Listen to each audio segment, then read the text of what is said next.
오늘은 나봇의 포도원 이 제목으로 하나님 말씀 전하겠습니다. 한 나라의 왕은 모든 권력과 부와 힘을 가진 그 나라 최고의 권세가입니다. 한마디로 없는 것이 없고 부족한 것이 없는 자리가 왕의 자리입니다. 특히나 고대 세계에서 왕의 지위는 더더욱 그러했습니다. 아합도 이스라엘에서 최고의 권력과 부를 지닌 왕이었습니다. 그런데 그의 욕심은 끝을 모릅니다. 본문 1절로 2절입니다. 나봇에게 이스라엘의 포도원이 있어 아합의 왕궁에서 가깝더니 아합이 나봇에게 이르되 내 포도원이 내 왕궁 곁에 있으니 내게 주어 채소밭을 삼게 하라. 그 대신에 그보다 더 아름다운 포도원을 내게 줄 것이요 만일 내가 좋게 여기면 그 값을 돈으로 내게 주리라. 나봇의 포도원이 이스라엘에 있었는데 아합의 왕궁과 가까웠습니다. 이 아합은 수도 사마리아와 이스라엘 두 곳에 자기 왕궁을 두고 있었습니다. 사마리아는 갈릴리 남쪽에, 이스라엘은 갈릴리 북쪽에 있는 성읍이었어요. 이스라엘과는 다른 지명입니다. 아합이 이 이스라엘 왕궁 가까이에 있던 나봇의 포도원이 탐이 났습니다. 그래서 나봇에게 그의 포도원을 달라고 했어요. 그 나봇의 포도원을 자신의 채소밭으로 삼기 위함이었습니다. 물론 그냥 달라는 것은 아니었습니다. 아합은 자신이 소유한 포도원, 나봇의 것보다 더 아름다운 포도원과 맞바꾸거나 아니면 돈을 주고 사겠다고 했습니다. 어느 편이든 나봇이 좋게 여기는 방법으로 포도원을 넘겨달라고 했어요. 이 강제로 빼앗거나 아니면 그냥 달라는 것도 아니고 정당하게 제값을 주고 사겠다는 것인데 그것도 일국의 왕이 부탁하며 제안을 했습니다. 나봇의 입장에서는 손해보는 장사가 아닙니다. 게다가 이 일로 왕과 친분을 트게 된다면 그에게는 여러모로 이익입니다. 누구나 왕에게 줄을 대려고 했던 시대예요. 그런데 나봇이 어떻게 하는가? 본문 3절로 4절입니다.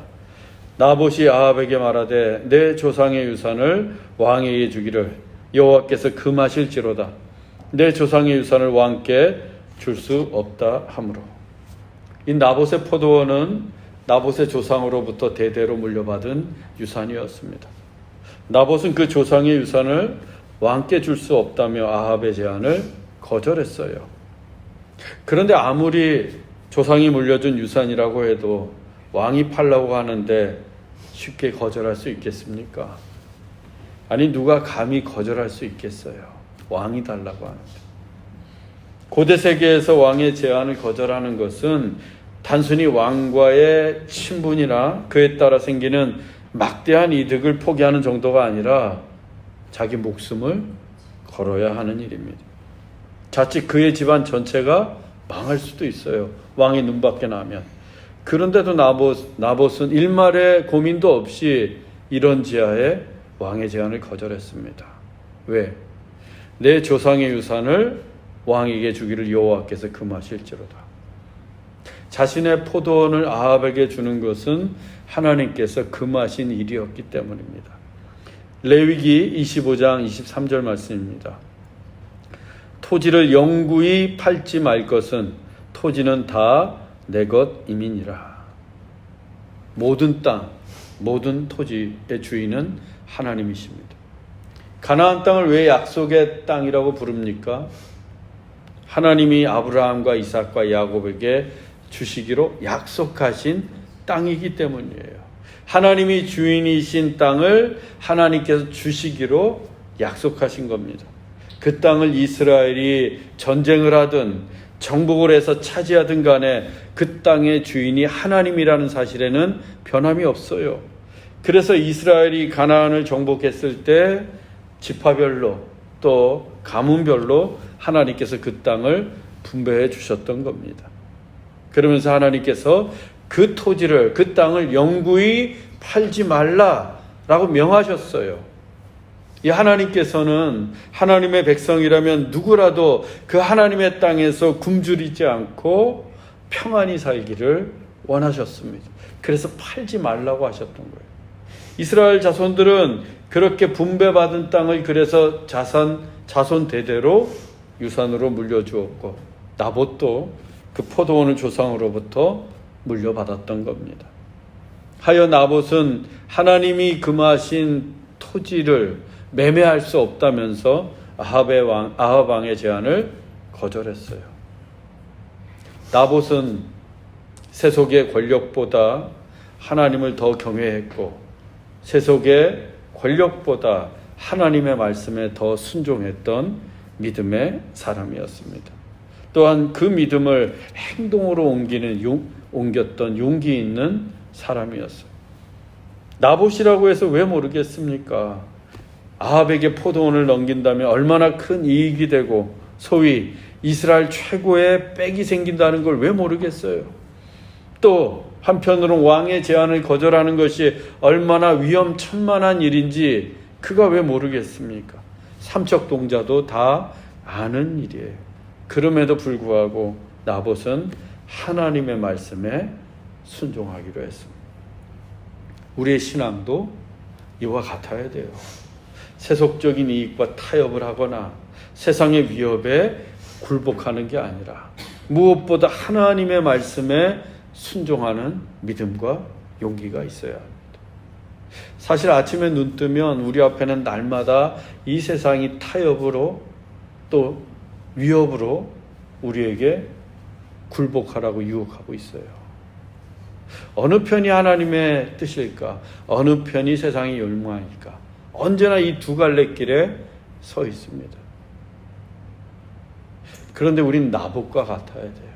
세상의 유혹이 아무리 심해도, 또 세상의 위협이 아무리 강해도 우리는 하나님을 경외하고 하나님의 뜻에 따라야 돼요. 그래서 설사 손해를 보고 핍박을 받는다 해도 의를 위하여 박해를 받는 자는 복이 있나니 천국이 그들의 것이며, 우리는 복 있는 사람, 천국을 소유한 사람이 되기를 소망합니다.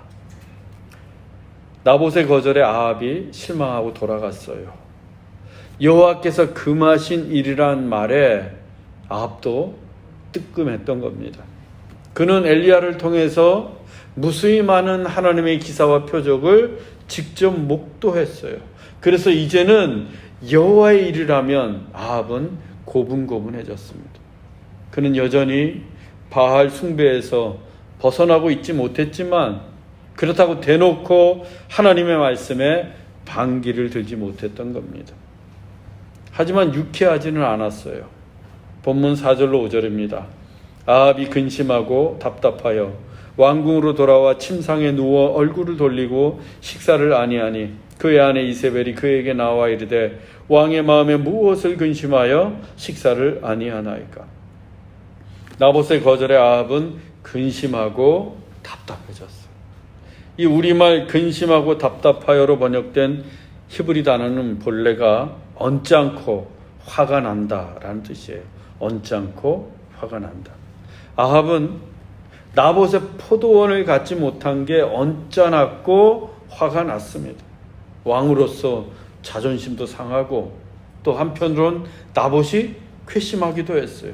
그래서 침대에 누워서 얼굴을 돌린 채 식사도 하지 않았습니다. 이건 뭐 왕이 아니라 거의 어린아이 수준이에요. 자기가 원하는 것을 얻지 못해가지고 삐져서 밥도 안 먹는 어린아이. 아합의 아내 이세벨이 마치 어린아이를 달래듯 왕의 마음에 무엇을 근심하여 식사를 아니하나이까? 라고 물었습니다. 아합이 그 자초지정을 이세벨에게 설명했고, 그러자 이세벨은 자기가 무슨 수를 써서라도 나봇의 포도원을 왕께 드릴 테니 이제 아무 걱정하지 말고 즐겁게 식사하라고 합니다. 그리고는 이세벨이 계략을 꾸몄습니다. 본문 8절로 10절입니다.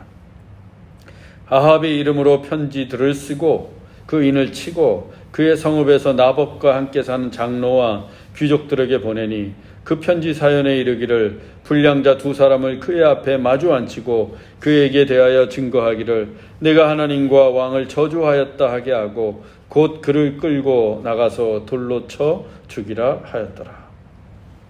이세벨이 아합 왕의 이름으로 나봇의 성읍에 사는 장로와 귀족들에게 편지, 즉 왕의 공문을 써서 보냈습니다. 국가 문서 중에 가장 권위 있고 힘이 있는 문서가 왕의 공문입니다. 그 공문을 이세벨이 자기 마음대로 아합의 이름으로 써보낸 것입니다. 이세벨은 왕이 아닙니다. 그런데도 왕의 이름으로 편지를 써보낸 것은 소위 국정농단이에요. 어떻게 왕이 아닌 자가 왕의 이름으로 공문을 써보낼 수 있겠습니까? 이는 사실상 이스라엘의 국가 권력이 왕이 아닌 왕비 이세벨에게 있음을 단적으로 보여주는 사례입니다. 그리고 내용도 거짓과 음모로 가득합니다. 불량자 두 사람에게 거짓 증언을 하도록 한 거예요. 그 내용은 나봇이 하나님과 왕을 저주했다고 증언하라는 것이었습니다. 두 사람의 증언은 법적인 효력이 있습니다. 그래서 두 사람이 증언하면 곧 판결로 이어질 수 있어요. 그리고 하나님을 저주하는 것은 신성을 모독한 죄를 물어서 돌로 쳐 죽이도록 되어 있습니다.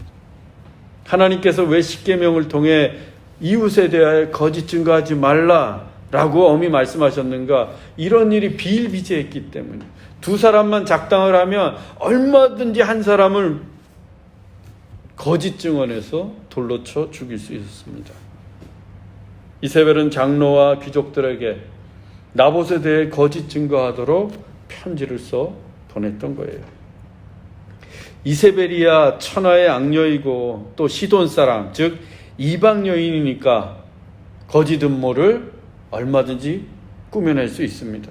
하지만 이스라엘의 장로들과 귀족들은 하나님의 백성들이에요. 십계명을 금과 옥조로 여기는 사람들입니다. 그렇다면 당연히 이 거짓 음모에 동참해서는 안 돼요.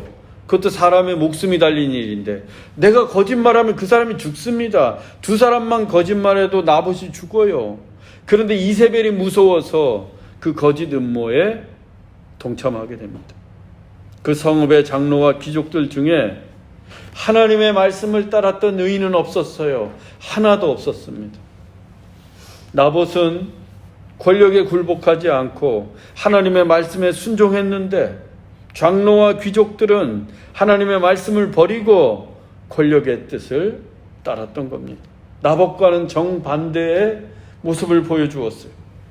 결국 두 불량자의 거짓 증언에 의해서 나봇은 허무하게도 돌에 맞아 죽고 맙니다. 열왕기하 9장에 따르면 나봇의 아들도 그때 돌에 맞아 죽었어요. 나봇이 죽는다고 해도 그의 아들이 있으면 포도원은 누구에게 상속됩니까? 아들에게 상속돼요. 그래서 그 아들마저 죽였던 겁니다. 이세벨이 얼마나 사악한 여인인지 우리는 알 수 있습니다. 악의 세력이 이렇게 치밀해요, 여러분. 사탄은요, 굉장히 치밀하게 우리를 공격해 옵니다. 왕의 이름으로 편지 써보내고 장로와 귀족들을 회유하고 거짓 증언자들을 내세워서 나봇을 죽입니다. 그의 아들도 죽여서 후환을 없애는 치밀함으로 사탄은 우리를 공격해와요. 우리라고 예외가 아니에요. 날마다 사탄은 그렇게 우리를 공격해와요. 잠시라도 방심하면 치명상을 입게 됩니다. 우리가 왜 쉽게 넘어져요? 작은 유혹에 왜 쉽게 넘어집니까? 그리고 작은 상처에 왜 큰 피해를 입어요? 작은 공격에도 그 상처를 입습니다. 사탄이 치밀하기 때문이에요. 사탄. 그래서 우리는 늘 깨어 있어야 돼요. 영적 전쟁을 무심하게 받아들여서는 안 됩니다. 말씀과 기도로 늘 무장해야 돼요. 그때 성령의 능력으로 이길 수 있는 겁니다. 죄는요, 쉽게 물들어요. 하루 이틀 게을러지면 금방 우리 삶이 바뀌어요. 하나님의 말씀 하루만 읽지 않아도 금세 옛날로 돌아갑니다. 기도하지 않잖아요? 영적인 거미줄이 다 치는 거예요. 사탄은 그렇게 치밀하게 우리를 공격해와요. 이 정도쯤이야. 아니라니까요. 여러분 어디서 자주 넘어지십니까? 우리 집 앞에 걸어 다닐 때도요, 제가 아침에 산책할 때 보면 늘 같은 돌뿌리에 걸려요. 왜 거기에서만 걸리는지 모르겠어요. 근데 영적인 공격도 그래요. 늘 같은 자리에서 넘어지고 실패해요. 사탄이 우리의 약점을 너무나 잘 알고 있어요. 거기만 탁 건드리면 어느새 성질이 나고, 거기만 탁 건드리면 어느새 음침해지고, 그래서 늘 말씀과 기도로 무장해야 합니다. 이제 나봇의 포도원은 아합의 차지가 되었습니다. 본문 15절로 16절입니다. 이세벨이 나봇이 돌에 맞아 죽었다 함을 듣고 아합에게 이르되 나봇의 포도원을 차지하소서. 나봇이 살아있지 아니하고 죽었나이다. 아합은 나봇이 죽었다 함을 듣고 곧 일어나 나봇의 포도원을 차지하러 내려갔더라. 나봇이 돌에 맞아 죽었다는 소식을 들은 이세벨이 아합을 찾아가서 나봇이 죽었으니 이제 그의 포도원을 차지하라고 합니다. 불과 얼마 전까지만 해도 이 아합이 만났던 나봇이에요. 그 나봇이 갑자기 죽었습니다. 나봇은 아합이 다스리고 있는 나라의 백성이에요. 즉 자신의 백성입니다. 그 나봇이 죽었다면 어떻게 해서 죽었는지 물어보는 것이 인지상정 아닙니까? 최소한 자신의 백성인 나봇이 왜 죽었는지 물어보아야 하지 않겠어요? 그런데 아합이 어떻게 합니까? 곧 일어나 포도원을 차지하러 내려갔더라. 이세벨에게 아무것도 묻지 않고 급하게 포도원을 차지하러 내려갑니다. 아합의 관심은 오로지 나봇의 포도원에만 있었던 거예요. 이세벨도 악녀이지만 아합도 그래서 악한 왕이라고 우리가 부르는 겁니다. 나봇은 믿음의 사람이었습니다. 왕의 위협에도 굴복하지 않고 하나님의 말씀을 따랐던 용기 있는 의인이었어요. 그 나봇이 거짓 누명을 쓰고 죽었어요. 억울하게 죽은 겁니다. 우리가 더 많이 갖겠다고 혹은 더 성공하겠다는 욕심 때문에 거짓말로 타인에게 피해를 입혀서는 결코 안 돼요. 그건 이세벨과 똑같은 사람이 되는 겁니다. 천하의 악한 사람이 되는 거예요. 나봇이 죽는 순간까지 얼마나 억울하고 원통했겠어요. 우리도 그런 일 조금만 당해봐야 얼마나 억울합니까? 누가 나를 거짓 고소하고. 하나님께서는 그 나봇의 억울한 죽음을 외면하지 않으셨어요. 하나님께서 엘리야 선지자를 불러 아합을 찾아가 하나님의 말씀을 전하게 하십니다. 열왕기상 21장 21절에서 24절입니다. 여호와의 말씀이 내가 재앙을 내려 너를 쓸어버리되 내게 속한 남자는 다 멸할 것이요 이는 내가 나를 노하게 한 까닭이니라.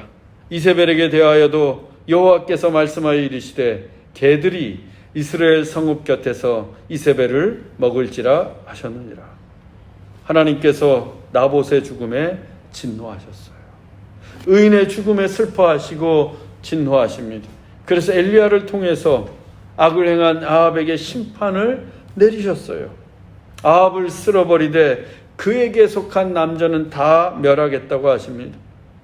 또 이세벨의 시신은 이스라엘 성읍의 개들이 먹을 거라고 하십니다. 아합의 집안을 끝장내겠다는 하나님의 말씀입니다. 하나님의 무시무시한 심판의 메시지예요. 아합과 이세벨의 권세가 아무리 하늘을 찌르듯이 높고 막강하다 해도 하나님이 심판하시면 바람 앞에 등불입니다. 하나님이 후 하고 한번 부시면 끝나요. 아합과 이세벨이 나봇의 포도원을 차지하긴 했습니다. 하지만 그들의 목숨이 이제 경각에 달렸어요. 그의 집안이 다 망하게 생겼습니다. 자손은 다 끊어지고 이세벨의 시신은 개들이 먹어치워서 장사를 치를 수도 없게 됩니다. 하나님이 말씀하시면 말씀하신 대로 돼요. 아합도 그 사실을 알고 있습니다. 여전히 아합이 바알을 숭배하고 있지만 하나님이 어떤 분인지 아합은 알고 있어요. 그래서 엘리야가 전한 심판의 메시지를 듣고 그는 몹시도 두려워합니다.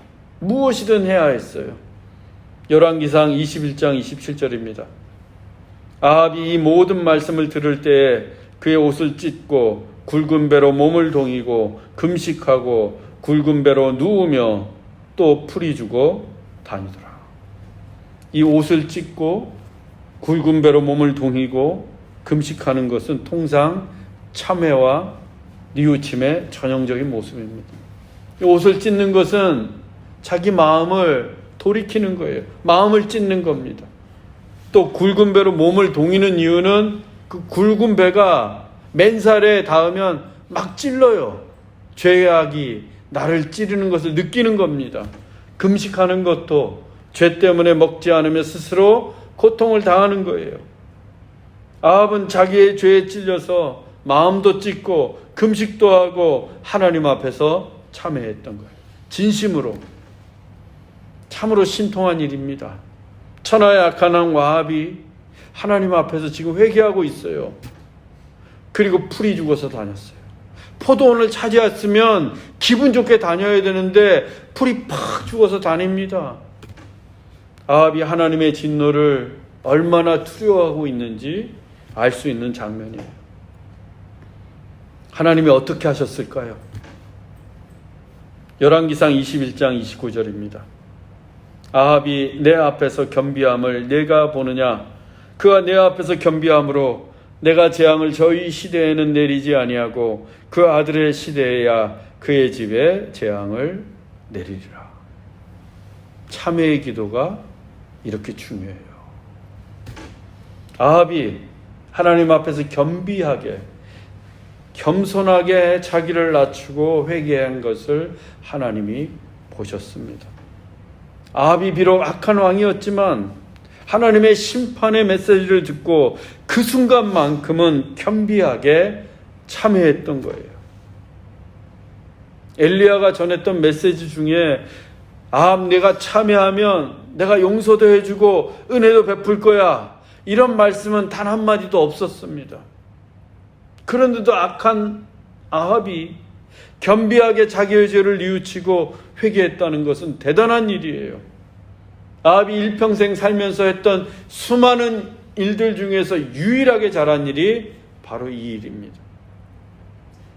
하나님은 그 단 한 번의 회개도 미쁘게 보시고 그에게 은혜를 베푸셨어요.